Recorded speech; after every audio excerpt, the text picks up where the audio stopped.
Pesadíssimo. Paulo Vitor Goulart, GFT, aparecia de premiação para pegar medalha.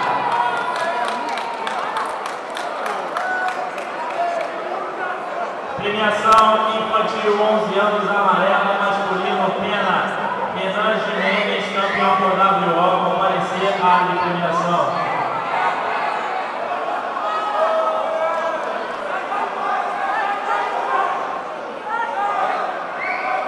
Circuito Rio Mineirinho de Jiu-Jitsu, quarta etapa, Troféu Rio 2008. Uma realização, Federação de Jiu-Jitsu Esportivo Rio de Janeiro. Patrocínio, Refrigerante Mineirinho, Kimono Sport, Jet Power e Pro Fight. A dupla